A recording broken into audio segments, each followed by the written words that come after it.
సన్మానం చేద్దాం అనుకుంటున్నాం స్పీకర్ గారికి. స్పీకర్ గారికి రాహుల్ గాంధీ గారి ఇద్దరికి బహిరంగ వేదిక మీద సన్మానం చేసి, నాకు తెలిసి భారతదేశ చరిత్రలో ఇంత అద్భుతమైన నిర్ణయం ఏ స్పీకర్ గారు తీసుకోలేదు. కాబట్టి వారికి మేము సన్మానం చేసి చప్పట్లతో, మంచి దుప్పట్లు కప్పి చప్పట్లతో సన్మానం చేసి బాగా అభినందనలు తెలియజేద్దాం అనుకుంటున్నాం. మా పార్టీ బీఫామ్ మీద ఎమ్మెల్యే గెలిచిండు, కాంగ్రెస్ బీఫామ్ మీద ఎంపీ కొట్లాడిండు. ఇంకేముందన్న విచారణ చేయనికే? రెండు కూడా ఎలక్షన్ కమిషన్ వెబ్సైట్లు ఉన్నాయి. ఏ బీఫామ్ మీద ఎమ్మెల్యేకి పోటీ చేసిండో ఉంది, ఏ బీఫామ్ మీద ఎంపీకి పోటీ చేసిండో ఉంది. ఇక అది కూడా స్పీకర్ గారు రిజెక్ట్ చేసిందంటే అందుకే ఆయనకు తప్పకుండా సన్మానానికి ఆయన అర్హుడు. అయినా మీకు తెలుసు కదా, వికారాబాద్లో మున్సిపల్ కౌన్సిల్లో మా కౌన్సిలర్ ఒక ఆయన ఏకగ్రీవంగా గెలిచిండండి. కనీసం ఆ రిటర్నింగ్ ఆఫీసర్ ఆ కార్యాలయం బయటికి దాటి కూడా రాలే. ఇదే స్పీకర్ గారు ఎత్తుకొని పోయి కాంగ్రెస్ కండువా కప్పిండు, ఇది బీఆర్ఎస్ కౌన్సిలర్కు. ఇక ఆయన నుంచి ఏం న్యాయం ఆశించాలి మేము? ఇట్లుంది పరిస్థితి ఈ దేశంలో. ప్రజలు అన్నీ చూస్తున్నారు. ఓపెన్గా బహిరంగంగా మా బీఫామ్ అంటే నిజంగా దిస్ ఇస్ బహిరంగ దాడి. ఇది ప్రజాస్వామ్యం మీద, రాజ్యాంగం మీద ఇది రాహుల్ గాంధీ చేస్తున్న దాడి. ఇందులో రాహుల్ గాంధీ అమాయకుడు నేను అనను, రేవంత్ రెడ్డి దోషి అని నేను అనను. దీన్ని చేయిస్తున్నదే రాహుల్ గాంధీ.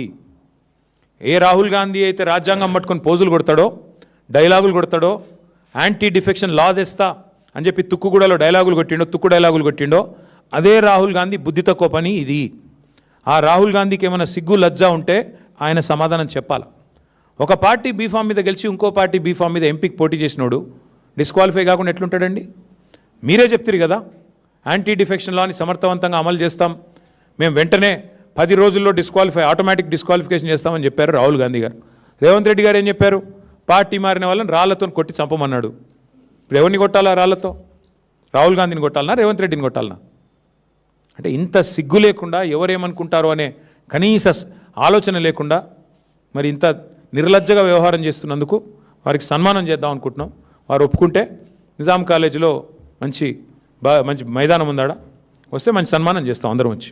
పార్టీ ఫిరాయింపులు స్టార్ట్ చేసింది ఈ దేశంలో బ్రదర్. కొద్దిగా మీరందరూ జర్నలిస్టులు, ఎవడో గొట్టంగాడు అనగానే పట్టుకుంటారు. అట్లా స్టార్ట్ చేసిందే భారతదేశంలో కాంగ్రెస్. ఆయారాం గయారాం అనే కల్చర్ తెచ్చింది ఎవడు?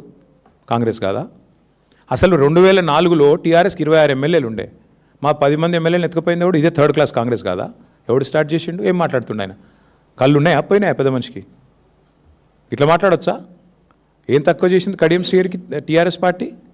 2013లో దేహి అంటూ వస్తే ఎంపీ చేసింది కదా కేసీఆర్ గారు. తర్వాత నిన్ను డిప్యూటీ సీఎం చేసిండు, ఆ తర్వాత ఎమ్మెల్సీ చేసిండు, తర్వాత ఎమ్మెల్యే చేసిండు, నీ బిడ్డకి ఎంపీ టికెట్ ఇచ్చిండు. ఎందుకు ఈ వయసులో గలీజ్ మాటలు మాట్లాడు? బండ కట్టుకొని బాయలేదు చచ్చిపోక అనవసరం ఎందుకు? ఎందుకు ఆ మాటలు నాకు అర్థంగా సిగ్గు లేకుండా ఎందుకు బతుకు? అది ఏ పార్టీ నువ్వు చెప్పు, నాకు తెలియక అడుగుతా. నువ్వు ఆడనా మొగనా ఏంటి నువ్వు? అదే అంటున్నా, ఎందుకు థర్డ్ క్లాస్ మాటలు, ఎందుకు థర్డ్ క్లాస్ పనులు? అక్కడ పోయి కాంగ్రెస్ పార్టీ ఆఫీసులో కూర్చొని మొన్న అందుకే లక్ష్మీదేవమ్మ అనే పెద్ద మనిషి కరెక్ట్గా చెప్పింది రాజేంద్ర నగర్లో. రాజేంద్ర నగర్ పోయిన మధు పార్క్ రిడ్జ్ అపార్ట్మెంట్స్కు పెద్ద మనిషి ఎంత బాగా చెప్పిందంటే, ఆమెకు 87 ఏళ్ళు. బిడ్డ, ఈ ఎమ్మెల్యే ఇక్కడ ఉన్నోడు కళ్యాణం టీఆర్ఎస్తో చేసుకున్నాడు, కాపురం కాంగ్రెస్తో చేస్తున్నాడు అని చెప్పింది. ఎంతకంటే ఏం చెప్పాలి? మీ బతుకు గది. ప్రజల దృష్టిలో మీది ఒక హీనమైన బతుకు. మీరు అట్లే బతుకుతాము, ఇక్కడ గెలిచి అక్కడ సంసారం చేస్తామంటే మీ కర్మ, మేమేం చేస్తాం? స్పీకర్ గారిది ఏముందండి పాపం, ఆయన నాడిస్తున్నది రాహుల్ గాంధీ. ఏం చేస్తాడు స్పీకర్ గారు?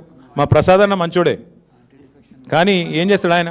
All I'm saying is see, the Speaker of the Telangana Legislative Assembly is under tremendous pressure from Mr. Rahul Gandhi. Rahul Gandhi is joke of a leader. On the one hand, he flaunts the Constitution of India. He continues to maintain that he is the savior, the vanguard of Constitution of India. And he also talks about defections and how automatic disqualification should be brought in. न्याय पत्रा करके दिखा के बात कर रहे थे यहीं पे तेलंगाना में. And he is such a big joker that today his own party and his own speaker, अरे यहाँ पे टीआरएस के एमएलए जीतते हैं, उसको आप उठा के ले जाके कांग्रेस का बी फॉर्म देके सिकंदराबाद से पार्लियामेंट लड़ाते हो. उस आदमी को डिस्क्वालीफाई करने में क्या तहकीकात, क्या जांच, इसमें क्या इन्वेस्टिगेशन है? एक अंधे को भी दिख रहा है ना कि एमएलए जीता टीआरएस से, वही एमएलए का इस्तीफा दिए बगैर जाके एमपी लड़ा वो कांग्रेस से. सोचने की क्या चीज़ है इसमें? इसलिए मैं बोलता हूँ Rahul Gandhi is the biggest joker, and such jokers should answer the people of Telangana कि अब क्या चला रहे हो, आप सरकार चला रहे हो, सर्कस चला रहे हो. एक तरफ बोलते हो न्याय पत्रा, इतना अन्याय करते हो तेलंगाना के साथ और कुछ भी बकवास। शुरू किसने किया ये कल्चर डिफेक्शन का? आया राम गया राम, यही राहुल गांधी की दादी इंदिरा गांधी ने स्टार्ट किया। आया राम गया राम आया कहाँ से? हरियाणा से, आप ही के बदौलत है। उसके बाद में अगर आप देखेंगे तेलंगाना में भी, आंध्र प्रदेश में 2004 में हमारे 26 एमएलए जीत के आए थे, उनमें से 10 को उठा ले गया कांग्रेस, याद होगा आपको। इसीलिए हम कह रहे हैं आज जो कांग्रेस पार्टी कर रही है, this is an assault on democracy, this is an assault on constitution of India, and the main perpetrator of this, the criminal mind behind this is Mr. Rahul Gandhi, who is the leader of opposition. He is the main culprit. Because without his consent, without his permission, I don't think the Speaker of Telangana Legislative Assembly has it in him to take such a heinous decision. That's all I would say on this. Thank you. ఎంత దరిద్రం అంటే speaker కార్యాలయం ఎట్లా పనిచేస్తుందంటే 10 మంది పిటిషన్లు reject చేశారు. కనీసం order ఇవ్వడానికి కూడా భయపడుతున్నారు. మేము ఆర్డర్ ఇస్తే మేము వెంటనే కోర్టుకు పోతాం వాళ్ళకి తెలుసు. ఆర్డర్ కాపీ ఇస్తలేరయ్యా, ఏ చెప్పంటావు? అంటే మాకు కాజ్ ఆఫ్ యాక్షన్ ఉండాలి కదా, ఆర్డర్ కాపీ రావాలి కదా. టీవీలో స్క్రోలింగ్ సరిపోదు, కోర్టుకు పోవాలంటే ఆర్డర్ కాపీ కావాలి, కాపీ ఇస్తలేరు. గంత భయపడుతున్నారు వాళ్ళు. నిజంగానే రేవంత్ రెడ్డి గారి ప్రభుత్వం, కాంగ్రెస్ ప్రభుత్వం అద్భుతాలు చేసి ఉంటే వారు చెప్పినట్టు 2.5 ఏళ్లలో ఎలక్షన్లు ఎదుర్కోవడానికి ఎందుకు భయం? ఉప ఎన్నికలు రండి, 10 మంది రాజీనామా చేసి రండి, వద్దంటాం మేము. మర్సర్ అనే ఒక సంస్థ ఉంది బ్రదర్, వరుసగా 6 ఏళ్ల పాటు మా ప్రభుత్వం ఉన్నప్పుడు బెస్ట్ క్వాలిటీ ఆఫ్ లివింగ్ ఉన్న సిటీ ఎక్కడ ఉంది భారతదేశంలో అంటే హైదరాబాద్ అని చెప్పి వాళ్ళు అవార్డు ఇచ్చారు. స్వచ్ఛ సర్వేక్షణ అని ఒకటి జరుగుతుంది, అందులో భారతదేశంలోనే 2nd highest number of awards మున్సిపాలిటీలకు గెలుచుకుంది తెలంగాణ. మా ప్రభుత్వం ఉన్నప్పుడు పరిస్థితి అట్లా ఉండేది. ఇవాళ ముఖ్యమంత్రి గారు స్వయంగా మున్సిపల్ మంత్రి, కానీ ఆయన పరిస్థితి ఏంటి, ఎంత చండాలంగా ఉందంటే 5,000 ఆటోలు ఉన్నాయి కానీ వాళ్ళు తిరుగుతుండ్రో లేదో నాకు తెలియదు. అంటే పాపం ఇవాళ నేను చూసిన మా మున్సిపల్ కార్మికులందరూ ధర్నాలు చేస్తున్నారు. మీరు చూపెట్టారు టీవీలో, లేదు మీ బాధ మీది, కానీ మీరు చూపెట్టే ధైర్యం మీకు లేదు ప్రభుత్వానికి వ్యతిరేకంగా. కానీ సోషల్ మీడియాలో చూసిన నేను, వాళ్ళు ధర్నాలు చేస్తున్నారు. ఏమని?